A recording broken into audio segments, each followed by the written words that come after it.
Oi, gente. Nesse vídeo a gente vai falar da teoria que foi proposta por Fischer para fazer a ligação entre a genética mendeliana e a genética quantitativa e resolver uma disputa bastante ácida que ocorreu no começo do século passado. Então a gente vai falar de efeito médio de um alelo e de valor de acasalamento, e como esses dois conceitos propostos por Fischer permitem uma teoria que faz a previsão de como a informação genética é passada de uma geração para outra em um caráter contínuo. Esse foi Fischer, e o artigo que propôs essas duas medidas foi esse artigo de 1918, talvez um dos artigos mais historicamente mais importantes para a biologia moderna. Para a gente apresentar essa teoria, vai ser útil a gente pensar em como a gente liga a variação molecular, a variação nos genes, à variação fenotípica e como os genes se comportam. Então eu vou apresentar alguns efeitos simples de como os genes podem afetar o fenótipo e colocar uma reguinha na tela para a gente visualizar isso. Então imagina que essa reguinha está medindo o fenótipo, tá? Eu tenho 3 genótipos aqui simples. Repara que este ponto aqui é o ponto intermediário entre os dois homozigotos. E o heterozigoto está exatamente nesse ponto intermediário. Em outras palavras, o heterozigoto está na média dos valores genotípicos dos homozigotos. Então, cada alelo A2 vai adicionar uma quantidade que é a mesma ao fenótipo. A gente chama isso de um efeito aditivo dos genes.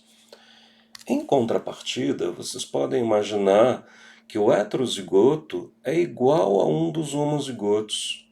O ponto intermediário entre os dois homozigotos está aqui. E o heterozigoto desvia para um desses dois lados. Ele é igual a um desses homozigotos. Então, o valor genotípico do heterozigoto não está no ponto intermediário. E essa é a situação onde a gente diz que existe dominância. O alelo azão, nesse caso, domina sobre o alelo azinho, e basta ter uma cópia do alelo azão para que você tenha a mesma manifestação fenotípica do genótipo azão-azão. Uma outra situação que pode acontecer é quando o heterozigoto não é igual, não está no ponto intermediário entre os dois homozigotos, e também não é igual a nenhum dos dois homozigotos. Então o valor do heterozigoto está deslocado para um lado ou para o outro.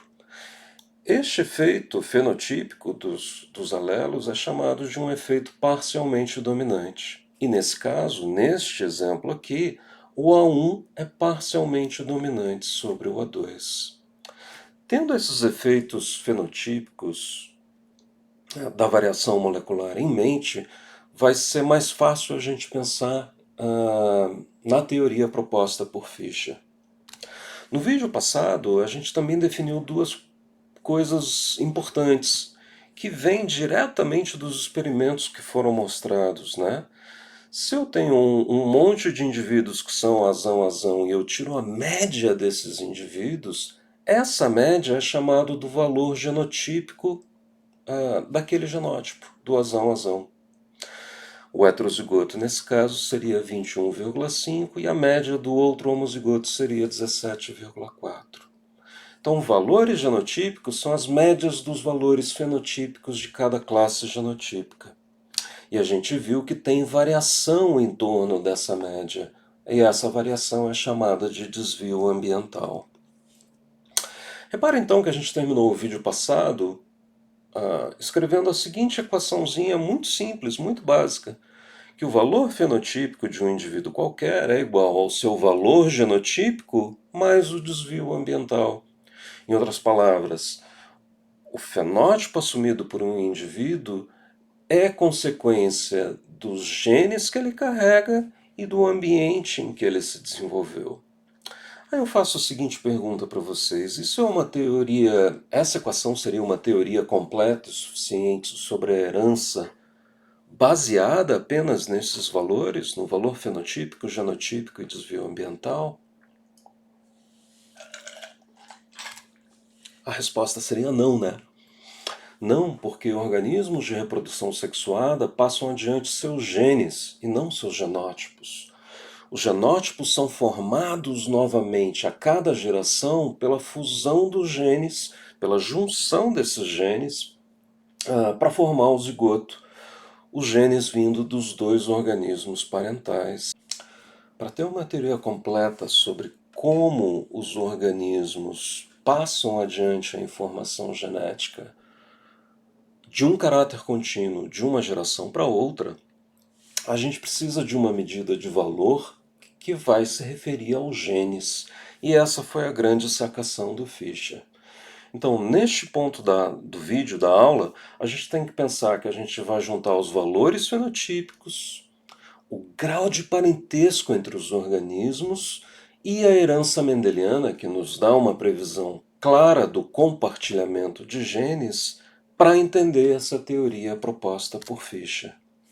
Então, para deduzir as propriedades de uma população em conjunto com a sua estrutura familiar, com as suas relações de parentescos, a gente tem que lidar com a transmissão da informação do valor fenotípico dos pais para os filhos. E isso não pode ser feito a partir dos valores genotípicos apenas, porque os pais vão passar os seus alelos, os seus genes e não seus genótipos intactos para a próxima geração. Os genótipos sendo criados novamente em cada geração pela fusão de gametas. Antes da gente introduzir o conceito de efeito médio de um alelo, quem é quem mede isso, essa transmissão de valor, vamos pensar no seguinte. O relacionamento entre genótipo e fenótipo faz a ligação entre a variação molecular e os padrões de variação fenotípica. Então vamos começar com um exemplo bastante simples. Eu vou pegar um único locus afetando o caráter contínuo e vamos chamar os alelos nesse locus de A1 e A2. E a gente pode examinar agora como o locus influencia o fenótipo, isto é, o efeito daquele locus sobre a variação fenotípica, e examinar assim o padrão de variação que ele cria na população. Então, olha só, vamos assumir que tem um efeito aditivo simples. Então, assume que o alelo A1 torna o valor do caráter maior. Por exemplo, podia ser o tamanho da ervilha que o Mendel trabalhava. Os fenótipos vão ser a soma dos efeitos dos alelos. Então, se você é A2A2, você tem um fenótipo de 1. Se você é A1A2, você tem um valor genotípico de 2. E se você é A1A1, o seu valor fenotípico é de 3. Tá? Então estão aqui esses valores genotípicos médios, que são os fenótipos médios dos indivíduos que têm esses genótipos. Eu agora tirei as barrinhas e representei por pontinhos e tracei uma reta ligando esses pontos, uma reta de regressão. Então tá. O que o Fischer fez? O Fischer saiu dos genótipos e passou a encarar a herança quantitativa como uma espécie de genética estatística.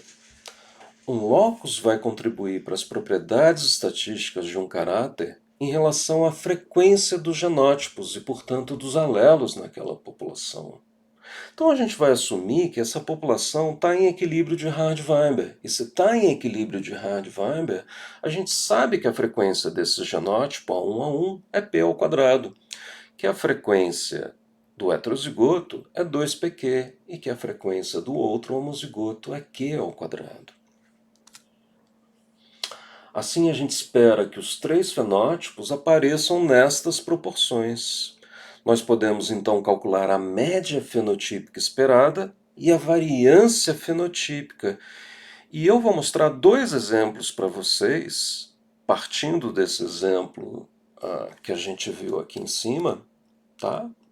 Com efeito aditivo simples, de como alterando essas frequências, tanto a média da população quanto a variação dessa população muda. Então, ambas, média e variância, vão depender das frequências desses alelos. Em outras palavras, dando uma de Gabriel Garcia Marques e mostrando o vilão da história logo na primeira página do livro, o mesmo efeito fisiológico de um locus produz medidas estatísticas diferentes na população, de acordo com a frequência dos alelos. Vamos olhar como é que isso fica? Olha só. Peguei a distribuição do tamanho de ervilha em uma população na qual a frequência do alelo A1 é a mesma do alelo A2, 50%. Então, P e Q são igual a 0,5. Logo, a frequência desses genótipos são 25% do A1A1, 25% do A2A2 e 50% do heterozigoto. Olha o que aconteceu. O tamanho médio dessa população de ervilhas é de 2, que é exatamente o tamanho do heterozigoto. E a variância em torno dessa média é de 0,5. Então tá. Então agora vamos fazer o seguinte, vamos alterar a frequência com que esses alelos ocorrem na população. Agora o alelo A1 é o mais frequente, ele ocorre em 80% de frequência. E o alelo A2 ocorre com 20% de frequência. Essas são as frequências dos genótipos produzidos. Eu tenho agora 64% do A1A1, que é o fenótipo maior, o fenótipo de 3. Eu tenho 32% do heterozigoto e tenho só 4% do homozigoto, que é o menor, o A2A2. Repara que a média agora é de 2,6 e a variância em torno dessa média agora é de 0,32. Em outras palavras, a média da população subiu e a variação fenotípica diminuiu. Comparem essa situação com essa situação. Em outras palavras, os efeitos destes alelos sobre a distribuição dos fenótipos da população alteram tanto a média quanto a variação em torno dessa média, dependendo da frequência alélica. Estamos agora num mundo relativo e não mais no mundo absoluto. Porque repara, os efeitos desses alelos sobre a variação fenotípica dependem das frequências dos alelos. Repara que do ponto de vista bioquímico e fisiológico, o alelo A1 e o alelo A2 continuam fazendo a mesma coisa. Mas como se alteram as frequências com que eles ocorrem na população, a média vai se alterar e a variação vai se alterar.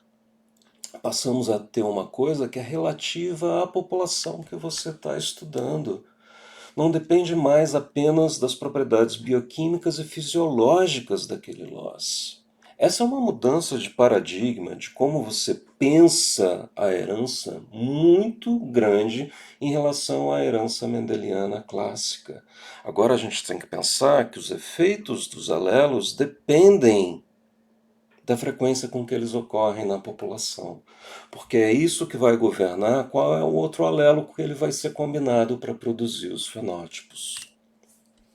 Então agora a gente está instrumentalizado para pensar como a variação genética é uma propriedade estatística que é causada, em última análise, pela variação entre as classes genotípicas em vários loci. A variação herdável, portanto, responde à seguinte pergunta: como um locus contribui para a semelhança por parentesco entre pais e filhos? Porque a prole vai herdar os alelos e não seus genótipos. A gente precisa entender como o compartilhamento de alelos leva ao compartilhamento de fenótipos parecidos. E é aqui que entra a grande genialidade do Fischer. Isso foi em 1918, tá, gente? O DNA não tinha sido descoberto ainda como material genético. As leis de Mendel tinham mais ou menos 2 décadas que tinham sido redescobertas, um pouquinho menos. E ele pensou numa medida de valor que se referia ao alelo. E ele chamou isso de efeito médio de um alelo. E ele é dado por esta definição aqui. O efeito médio de um alelo, em particular, é o desvio médio em relação à média da população daqueles indivíduos que recebem este alelo de um dos pais com um outro alelo vindo ao acaso da população. Então, na prática, o que isso quer dizer? Você vai pegar um alelo A1 e vai fixar ele. Vai unir este alelo A1 com vários outros alelos vindos da população, com vários outros gametas, vindo ao acaso da população. Você vai tirar a média desses indivíduos no qual um dos alelos foi fixado para ser o alelo A1. Essa média vai desviar da média geral da população por uma quantidade que é o efeito médio do alelo A1. Tá claro, gente? No próximo vídeo a gente vai ver uma derivação de uma fórmula que vai explicitar isso para vocês. Nesse momento eu quero que vocês guardem essa noção de que o efeito médio de um alelo vai depender da frequência dos outros alelos na população, porque você vai tirar a média dos indivíduos formados que carregam um desses alelos como sendo A1. E essa média vai desviar da média geral da população para uma quantidade que é o efeito médio daquele alelo. Então, a variação herdável agora pode ser medida pelo efeito médio de um alelo. O fenótipo médio produzido por aqueles que recebem este alelo vai desviar da média populacional para uma quantidade que é o efeito médio daquele alelo. Então, se a gente assume que o segundo alelo foi amostrado ao acaso da população, isso assume um equilíbrio de Hardy-Weinberg, o efeito médio de um alelo vai medir como a herança de um alelo afeta o fenótipo daquele indivíduo naquela população. E vai ser formalmente definido como a regressão do fenótipo sobre o número de cópias de um alelo que ele carrega. Na prática, vocês vão ver que essa definição é a definição de um efeito médio de substituição. No próximo vídeo eu vou mostrar isso para vocês. Mas essas definições são muito parecidas, então por enquanto vamos ficar com essa definição um pouquinho menos formal. Se a gente pegar o número de alelos A1 que os genótipos estão carregando e fizer uma regressão dos fenótipos produzidos sobre este número de cópias carregados, a gente poderia ter essas duas situações aqui, gente. Nessa situação, o alelo A1 é muito comum. É raro, desculpa, ao contrário. Ele é raro. Está em torno de 10%. Então repara que a maioria dos genótipos produzidos são A2A2 ou heterozigotos, e você tem muito poucos genótipos A1A1. Nessa situação, se eu faço uma regressão dos fenótipos observados sobre o número de cópias A1 que eles carregam, olha a inclinação dessa reta de regressão. Ela é muito grande, ela é alta, indicando que, alterando o número de cópias de alelo A1 que eu carrego, o fenótipo muda muito. Essa é uma situação onde o efeito médio do alelo A1 é grande. Agora imagina a seguinte situação. Agora o alelo A1 é muito comum. Ele está presente em 90% das cópias nessa população. Logo, a maioria dos indivíduos formados vão ser A1A1 ou heterozigotos. Repara que se eu faço a regressão agora dos fenótipos observados em relação aos genótipos observados nessa população, eu quase não tenho indivíduos A2A2. Eles praticamente desapareceram dessa população. A maioria dos indivíduos agora são heterozigotos ou são homozigotos A1A1. E quando eu faço essa regressão, olha a reta de regressão aqui. Ela é muito pouco inclinada, indicando que o efeito médio desse alelo é muito pequenininho.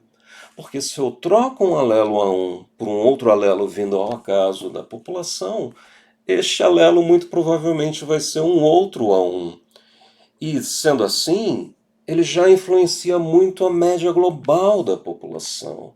Portanto, não tem grandes diferenças entre a média global da população e a média dos indivíduos que recebem o primeiro alelo como sendo A1. Logo, a influência desse alelo, o efeito médio desse alelo nessa população vai ser muito pequeno. O que mudou de uma situação para outra situação, gente? Foram os efeitos bioquímicos e fisiológicos? De forma alguma. Os efeitos bioquímicos e fisiológicos permanecem os mesmos. Vocês estão vendo aqui pelos fenótipos médios produzidos por estes genótipos. São os mesmos nas duas populações. O que muda é a frequência dos alelos. E ao alterar a frequência dos alelos, você afeta o efeito médio destes alelos. Repare então que, novamente, estamos num mundo relativo. O efeito médio depende das frequências com que esses alelos ocorrem na população. Eles não dependem apenas dos efeitos bioquímicos ou fisiológicos por si só. Então, uma substituição de um alelo por outro pode ter um efeito grande em uma população, ou pode ter um efeito pequeno ou nenhum efeito numa outra população. Vai depender da frequência com que esses alelos ocorrem nessa população.